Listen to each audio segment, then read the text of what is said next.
Halo, Assalamualaikum warahmatullahi wabarakatuh. Saya Dr. Dadang. Kali ini saya akan mencoba menjelaskan apa perbedaan antara rapid antibody, rapid antigen, dan swab test PCR. Karena kan sekarang lagi rame terutama untuk rapid test antigen. Nah, langsung saja kita pertama ke rapid antibody. Rapid antibody ini udah lama banget nih.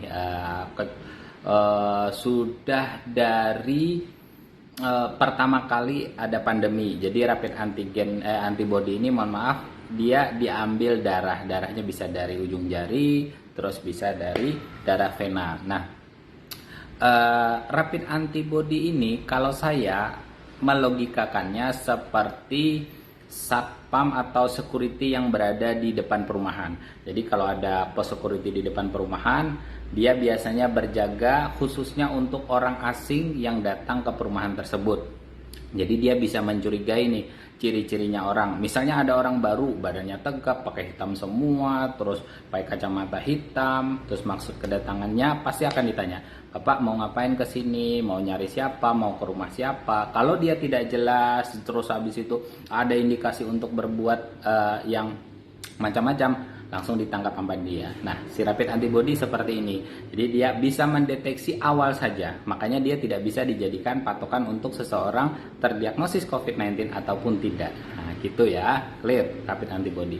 Lanjut ke rapid antigen. Nah, ini yang lagi rame nih. Biasanya untuk persyaratan saat ini, malah ini yang jadi persyaratan untuk melakukan perjalanan umum. Seperti naik pesawat, terus naik kereta api, ataupun dengan perjalanan umum lainnya. Nah, rapid antigen ini gimana, dokter? Rapid antigen ini dia lebih spesifik lagi. Kalau saya boleh melogikakannya seperti pos tentara yang berjaga di depan kantor tentara. Nah, jadi pas waktu orang datang nih, minimal kita harus membuka, kalau pakai mobil, membuka kaca, melepaskan kacamata, terus habis itu memberikan identitas kita. Nah, itu salah satu contoh dari rapid antigen. Jadi dia kenapa demikian? Karena si penjaga ini, si rapid antigen, kita melogikakannya si penjaga ini adalah rapid antigen. Si penjaga ini sudah memiliki data hampir seluruh orang Indonesia, terutama penjahat-penjahat. Nah, jadi kalau orang ini masuk ke kantor tentara itu, kira-kira dia pengen jahat nih, sudah ketahuan sama si petugas yang ada di sana. Jadi petugas tinggal lihat, wah ini masuk data dicurigai orang yang akan berbuat kejahatan misalnya. Ya sudah, diambil terus diinterogasi, kasih laporan ke bos. Ini ada orang yang dicurigai masuk ke dalam pos penjagaan terus tertangkap di luar dengan ciri-ciri seperti ini. Nah, si rapid antigen sedetail itu dia bisa tahu. Jadi rapid antigen bahkan WHO mengeluarkan edaran bahwa rapid antigen bisa dijadikan salah satu diagnosis untuk penderita COVID-19 apakah dia positif. Dengan syarat nih ya, dengan syarat pertama, dia harus ada kontak dengan pasien COVID-19 dan juga atau disertai dengan gejala batuk, pilek, demam, terus sesak nafas ataupun anosmia atau tidak mencium dan lain sebagainya. Nah, ini adalah salah satu tambahnya. Kalau dia positif terus ada dua ini, dia bisa dikatakan positif COVID-19. Terus lanjut ke swab test PCR. Swab test PCR ini dia lebih sangat detail lagi. Nah, makanya dia jadi gold standard ya. Jadi swab test PCR itu gini. Kalau dilogikakan seperti penjagaan, dia ini sudah seperti pos penjagaan istana negara. Jadi kalau misalnya kita mau ketemu Pak Presiden, mungkin ada ring 3, ring 2, ring 1 mungkin. Saya belum pernah ketemu presiden di istana.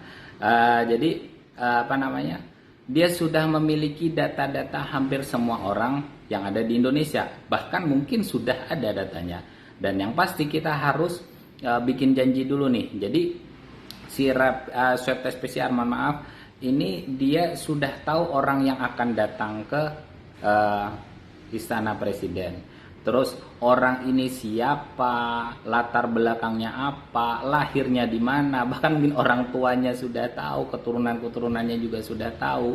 Bahkan mau ketemu juga kita akan dites kesehatan. Saking detailnya si swab test PCR ini, sehingga swab test PCR ini bisa mendiagnosis ini tuh beneran si COVID-19 atau enggak. Jadi kalau swab test PCR-nya positif, itu sudah dipastikan bahwa pasien ini adalah positif COVID-19. Nah gitu. Terus bagaimana dokter tentang perjalanan menggunakan swab test antigen? Jadi kan kalau swab test antigen atau rapid antigen itu dia diambil sampelnya dari tenggorokan, kemudian dites dengan alat tes. Nah, alat tesnya itu bisa cepat dia mendeteksinya sehingga lebih cepat hasilnya keluar juga. Terus apakah ini efektif? Kalau setahu saya ini efektif jika diambilnya sesuai dengan durasi ataupun waktu orang terpapar dari pasien COVID-19. Kalau dia awal-awal terpapar bisa banget itu, atau dia masih ada gejala bisa banget.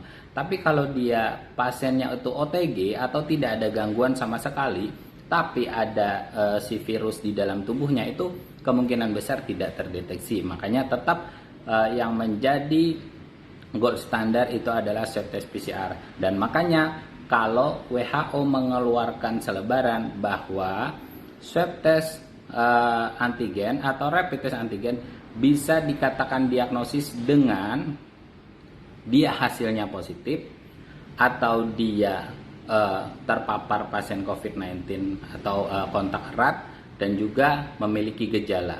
Nah, kalau rapid test antigennya negatif tapi dia terpapar dengan pasien COVID-19 atau kontak erat dengan pasien COVID-19 dan dia tidak bergejala, ini belum tentu hasilnya juga negatif. Ingat ya, kalau dia terpapar COVID-19 atau kontak erat dengan pasien COVID-19, rapid test antigen negatif belum tentu dia negatif. Makanya harus dikoreksi dengan swab test PCR. Nah, gitu. Mungkin seperti itu aja, semoga bermanfaat. Mohon maaf kalau rada belepotan membahasnya. Kalian boleh tanya di komentar, nanti saya akan jawab insya Allah satu-satu. Dan dengan berkonsultasi tentunya dengan para ahli, teman-teman sejawat semuanya. Assalamualaikum warahmatullahi wabarakatuh. Saya Dr. Dadang, terima kasih.